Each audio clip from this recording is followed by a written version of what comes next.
Welcome to my guitar collection, the Ministry of Guitar. Let's open this thing up. A McCarty, a PRS, McCarty 594, single cut wood library.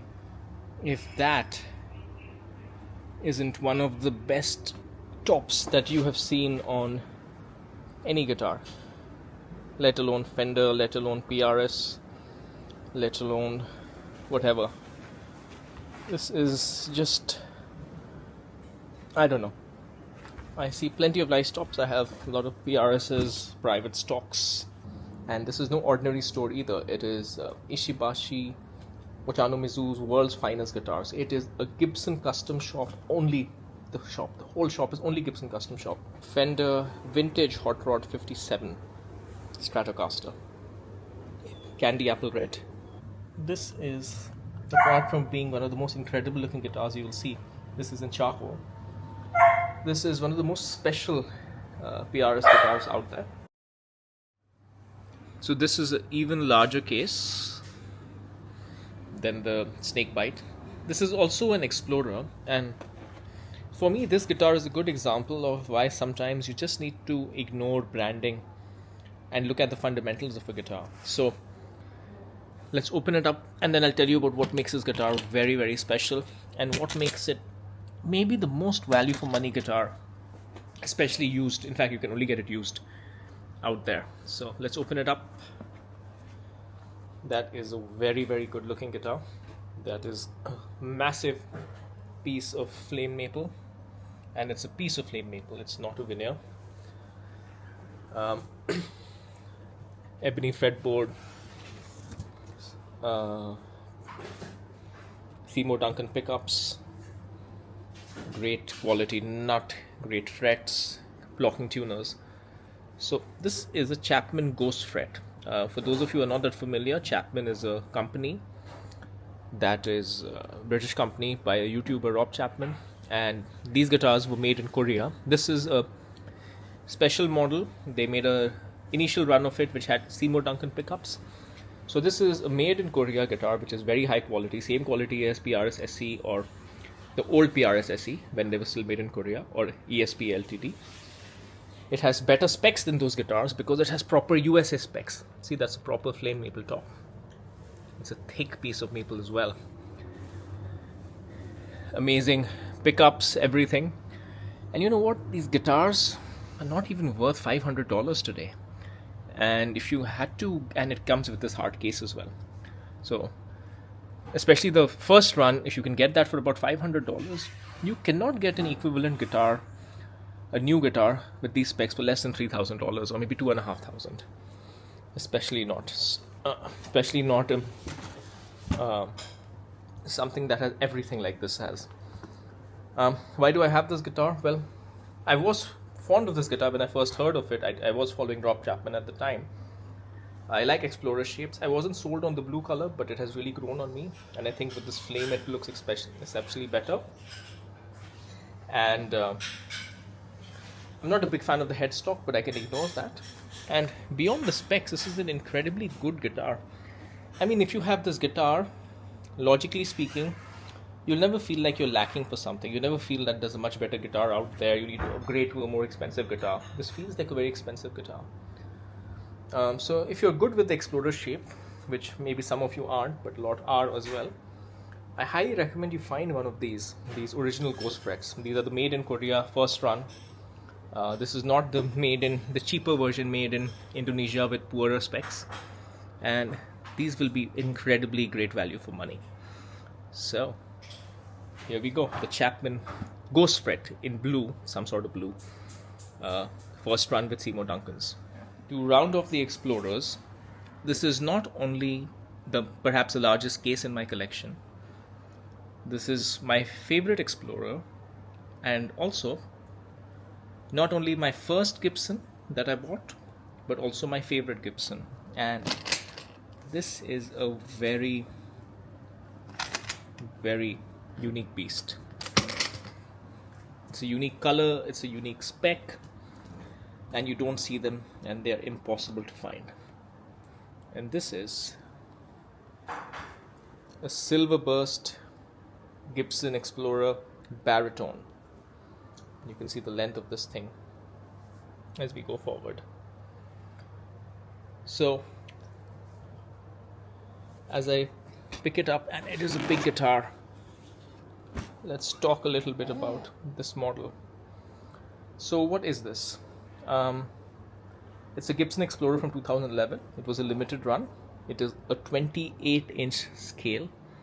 That's massive. It has 24 frets, not 22. And it's of course in Silverburst. Mostly the front and the back is black, if I remember correctly. Yeah, of course the back is black. There's not much to remember. And while I am balancing this case and making sure we have no damage, let me tell you about the guitar.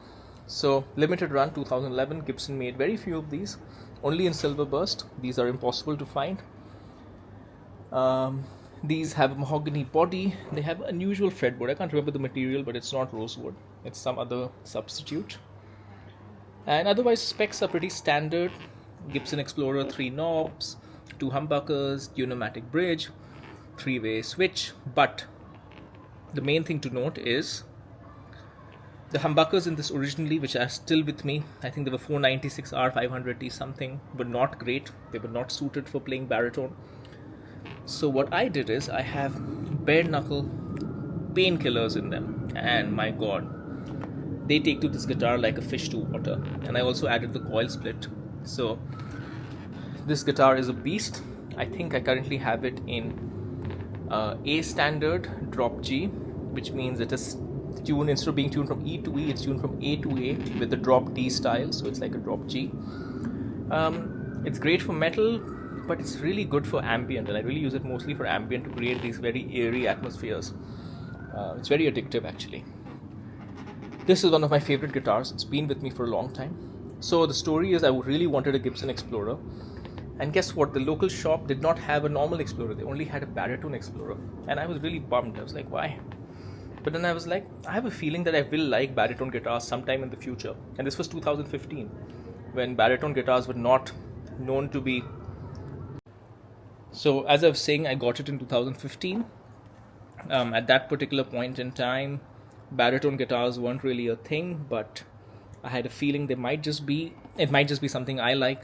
And I knew that this was rare, so I made sure to get it. It was a very good thing I did, because these are impossible to find now, and they're probably worth at least 4 times what I paid for it. So yeah, it was a good decision to get it back then. Not that this guitar will be on sale. This is a very emotional guitar for me. It's been with me for a while, my first Gibson. It's there in a lot of family photos, etc., just by chance.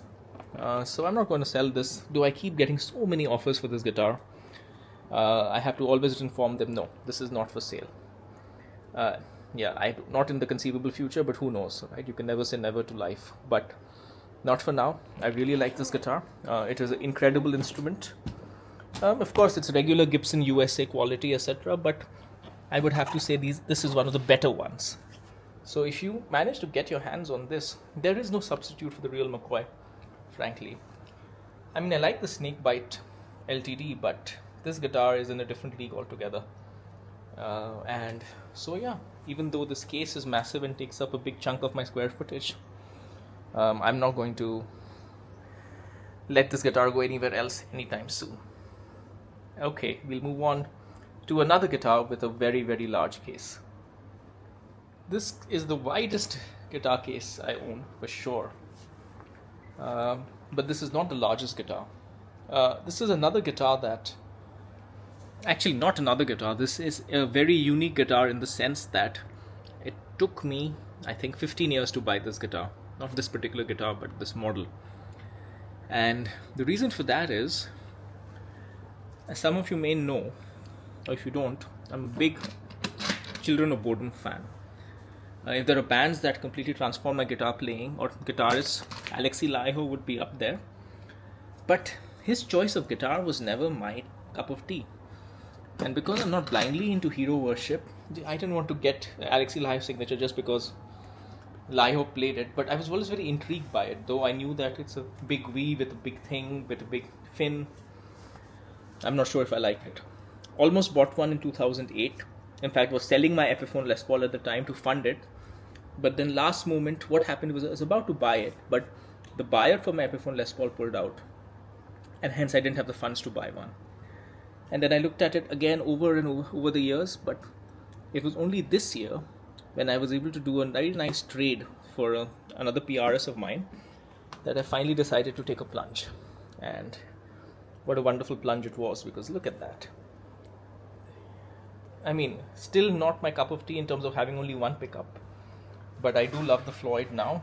And this color, I'm realizing I'm starting to have a thing for aged white guitars. I have a Les Paul Custom, I have a Universe, and now this, all which were pristine white originally and now have yellowed into this beautiful color. So just to tell you what this is the ESP, which means this was built about 10-12 years ago, before the E2 rebranding. ESP signature, made in Japan, as you can see. Laiho, I don't know whether it's called a sawtooth or whether it has a name, but it definitely has a sawtooth inlays. This is a unique guitar in terms of the specs. It's a very specific taste of Alexi Laiho, and all his guitars are like this. It's his shape. It was originally a Jackson Rhodes shape, but he took it over to ESP and they made its own thing. It has only one humbucker, a Seymour Duncan Blackout, which is surprisingly amazing for lead. And you would think only having a bridge humbucker would restrict this guitar, and only a bridge humbucker, no tone volume, no tone, just a volume and just one boost. But it's incredibly effective because you get such a good tone out of the box that you don't really need to do much, and the tone works for both lead and rhythm, and you can always add a little bit of boost. So it's actually very practical for metal. It's got a Floyd, it's got sawtooth inlays, pristine ebony fretboard, blacked out headstock. It is surprisingly not that difficult a guitar to play. It is comfortable if you know how to play a V, that you have to mount it on your knees. I just got it recently. I got this and a lot of cash in return for a PRS hollow body, and it was a very good trade to make, both for me and the other person as well, because he managed to get a PRS hollow body at a subsidized price, a brand new one, almost new one, and I managed to get this and some cash. One of those win-wins. I need to spend a little bit more time about this guitar to give you a definitive conclusion. I've been having a little bit of trouble with the Floyd, setting it up. I think I just need to spend a little bit more time. I haven't really had the time. I was trying to do a quick 5-minute job. So once I do that, once I have a bit more time, probably next year, I'm going to do a detailed review on this guitar. I'm not going to attempt to play Children of Boredom because I'll just embarrass myself, but I will give you a rundown with my limited knowledge. Okay, so this is the Alexi Laiho. After taking you through the signature guitar of a guitarist who influenced me, Alexi Laiho, this is another one from the same camp. The thing is, when I first heard Children of Boredom, when I first heard songs like Every Time You Die or Bed of Razors, it told me that music could be beautiful and brutal at the same time. Usually the two were disparate. And with this artist, it was the same thing. It was music that could be heavy yet super beautiful. And all my adventures in ambient guitar are really thanks to this guitarist introducing me, showing me that road. And this is, of course, Rabia Masad, modern guitarist. He's even younger than me, but almost the same age, maybe a year younger. But regardless, his influence on me has been tremendous. And once I found one of these, I could not pass them up. So this is another baritone. This is the Bea Baritone, Chapman ML1 Bea. I think it's ML1 or ML2 or ML3. I don't remember, but the Telecaster shape.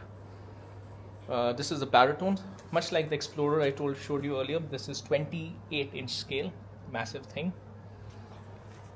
This is in this lovely dark maroon, almost purple. It's a Telecaster shape, and it has a mini humbucker neck and a humbucker bridge.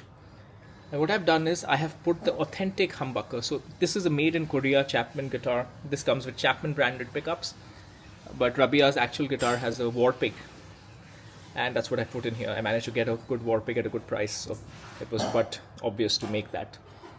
What else? Ebony fretboard, flame maple veneer.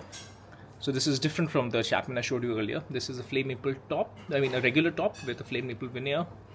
I believe this has an alder body, bolt-on neck. This is an unusual satin, I think it's a Wenge neck if I'm not mistaken. High quality parts, locking tuners. I think it has stainless steel frets. Again, I can't be sure, but whatever, doesn't hardly matters because the quality is just amazing. So this, for me, similar to the other Chapman, represents the epitome of what you can make in Korea. And these are not made in USA guitars, but they might as well be in terms of the quality. Some of the specs are not quite up to made in USA levels, but the quality is definitely up there. And the other thing that you have to know is that it is a very, very inspiring guitar to play. It makes you play in ways that you don't normally play. It's a baritone, so I've tuned it from B to B. It has a 5-way coil split, master volume, master tone, all the tones you need.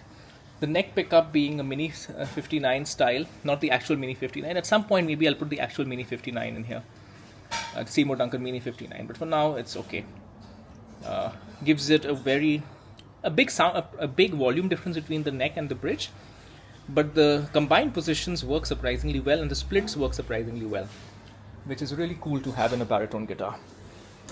So yeah, overall a wonderful guitar. They don't make these anymore because, of course, firstly they made a newer model, but more importantly, Bea is no longer with Chapman guitars. That said, if there's a point in time that defined his music, it was this guitar and really the Tosca music. A lot of baritone, a lot of regular guitar was used in it, and it was also their album, both their EP and then the big album that they did. I'm forgetting the name, how could I? But one of my favorite albums, the only album that Tosca ever did. The name is just escaping me. Fire in the Silos. Check that out if you haven't heard it already. It's all instrumental. I normally cannot stand for instrumental music, but this is something different. And this guitar is the integral part of that sound, which is why I like it and I keep it. Okay, we'll move on to another Chapman guitar, and that will close off my Chapman collection. Okay, rounding off the Chapmans is yet another baritone, yet another nice hard case. This is a regular Chapman baritone. When I say regular, Pro Series made in Korea, but again, like most Chapman Pro Series guitars, just incredible value for money for the modern guitarist. And the reason I got this is I just wanted a baritone that I could just experiment around with in tunings, etc. And I didn't have to worry too much about the value or anything, right? Because the Baritone Explorer is quite a rare thing. The Bea is also a signature guitar. This one is not a signature guitar, but it is a very, very nice guitar. So similar to the Bea, this is made in Korea. This is the 28-inch scale baritone. This is the Strat shape, so I guess this is called ML1, I think. And it's got a very nice satin finish, satin charcoal almost. Same ebony fretboard, stainless steel frets, ebony veneer, locking tuners. So this is indeed ML1 Pro. So the Bea was ML3, I think. And what makes this impressive is look at that. Neck through. So very high spec, right? These are expensive things to do. This has, it looks like mahogany wings actually.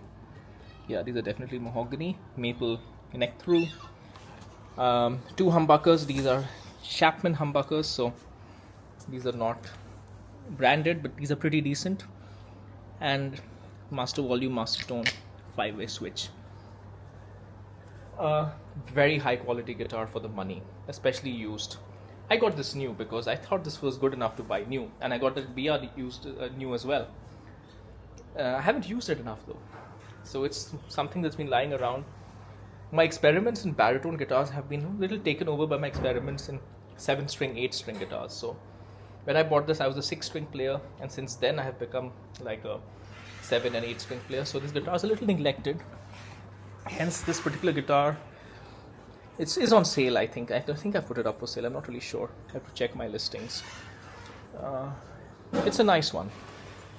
If you want a high quality baritone, if you want to experiment with baritone guitar and you want a high quality one to start off with, and with not too much money, I mean, this uses less than $1,000.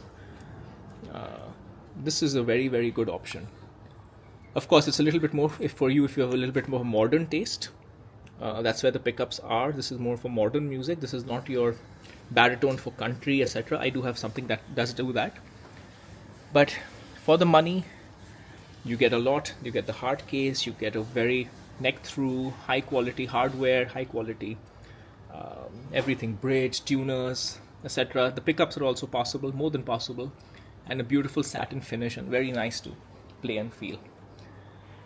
So a good add to any collection, and no love lost even if I don't sell it. I think I may just come around to my baritone experimentation sometime later. By the way, look at that carve. That's very nice. You know, that kind of a 3D carve is expensive to do. You don't get this on cheap guitars. Alright, so that was the baritone ML1 Chapman.